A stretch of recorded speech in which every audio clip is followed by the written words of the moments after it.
कि भारतीय जनता पार्टी के पास इस देश के लिए कोई विजन नहीं है। आप 10 वर्षों में जो काम किए हैं लोगों के बीच में लेके जाइए और जनता को बताइए। उन्होंने कहा था कि विदेश में इतने काला धन है कि इसको ला करके हम हर परिवार को 15-15 लाख खाते में देंगे। नौकरी देना तो छोड़ दीजिए, जो नौकरियां चली आ रही थी उस नौकरियों को भी समाप्त करने का उन्होंने काम किया। चाहे रेलवे,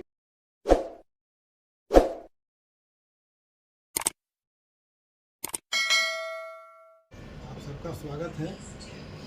हम लोग के साथ यहाँ हैं, आप पहचान ही रहे हैं, युवा राष्ट्रीय जनता दल के जिला के अध्यक्ष हैं नवीन यादव जी, नीलकमल जी हैं और मोहसिन भाई हैं। आज सबको मालूम है कि देश में लोकसभा का चुनाव हो रहा है, उसी परिप्रेक्ष्य में पूर्णिया में भी चुनाव है। लेकिन इस चुनाव में एक बात तो स्पष्ट है कि भारतीय जनता पार्टी के पास इस देश के लिए कोई विजन नहीं है, कोई एजेंडा नहीं है। और आप लोग देखा होगा कि भारतीय जनता पार्टी 10 साल से इस देश पर शासन कर रही है और चुनाव का मतलब ही है कि आप 10 वर्षों में जो काम किए हैं लोगों के बीच में लेके जाइए और जनता को बताइए कि हमने 10 वर्ष में आपके बेहतरी के लिए, आपके जीवन खुशमय हो, खुशहाल हो, उसके लिए मैंने क्या काम किया है। देश की जनता ने 2014 में नरेंद्र मोदी जी ने जो जुमला कहा था, जिनको देश के सामने रखा था, बाद में उन्होंने उसको जुमला कहा था कि हम देश के नौजवानों को हर साल 2 करोड़ नौकरी देंगे। उन्होंने कहा था कि विदेश में इतने काला धन है कि इसको ला करके हम हर परिवार को 15-15 लाख खाते में देंगे। उन्होंने कहा था कि हम जो है किसानों की आमदनी दुगनी करेंगे। लेकिन आज 10 वर्षों के बाद जो देश की परिस्थिति है, उन्होंने कहा था कि महंगाई हम कम करेंगे। लेकिन आज जो देश के सामने परिस्थिति है, नौकरी देना तो छोड़ दीजिए, जो नौकरियां चली आ रही थी उस नौकरियों को भी समाप्त करने का उन्होंने काम किया। चाहे रेलवे का सेक्टर हो, बैंकिंग सेक्टर हो या हवाई अड्डा हो, भेल जैसी कंपनियां, सब में उन्होंने नौकरियों को खत्म करके संविदा पर रखने का काम किया है। नौकरी खत्म करने का मतलब और संविदा पर रखने का मतलब समझिए कि उसी काम को, जब सरकारी नौकरी होता है तो उसके घर में गरीब परिवार के लोगों को 80,000 से 1 लाख रुपया आता है और संविदा का मतलब 10,000 रुपया आता है। तो आज बेरोजगारी बढ़ी हुई है, महंगाई बढ़ी हुई है, भ्रष्टाचार पर तो खैर कहना ही नहीं है, सब कुछ जो है बढ़ा हुआ है।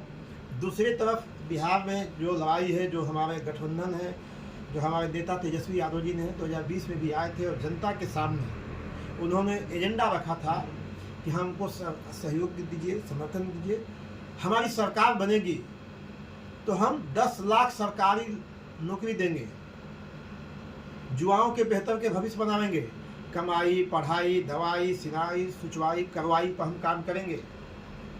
कत्ते कामों से, बेईमानी से भारतीय जनता पार्टी के लोगों ने बेईमानी करके उस सरकार को नहीं बनने दी, आपको मालूम है। खैर उस पर हमको नहीं बात करना है। लेकिन 17 महीना का जो कार्यकाल, बिहार में परिस्थिति बदली और 17 महीना का जो कार्यकाल है वो ऐतिहासिक कार्यकाल है। उस 17 महीना में ही 5 लाख सरकारी लोगों को नौकरी दिए, जाति जनगणना करा करके अति पिछड़ा समाज का जो वर्षों से हक, जो अधिकार नहीं मिल रहा था, 25% आरक्षण देने का उन्होंने काम किया। दलित समाज का जो वर्षों से उनका हक नहीं मिल रहा था, 20% आरक्षण देने का काम किया।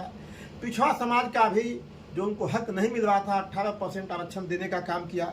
सवर्ण समाज के लोगों को भी 10% आरक्षण और आदिवासी समाज को भी 2%, यानी कुल 75% आरक्षण देने का काम किया। उन्होंने नियोजित शिक्षकों को जो है राज्यकर्मी का दर्जा देने का काम किया। और नियोजित जब राज्यकर्मी का दर्जा बोलते हैं तो 10,000 रुपया की जगह पर उनको घर में 60,000 से 80,000 रुपया आने लगा। उन्होंने टोला सेवक, तमली मरकज, हर लोगों को काम किया। इसलिए एक तरफ हमारा गठबंधन है और उन्होंने बिहार के और देश के जनता के सामने अपना एजेंडा रखा है और बिहार के लोगों से आशीर्वाद मांगा है कि आप हमको ताकत दीजिए, समर्थन दीजिए।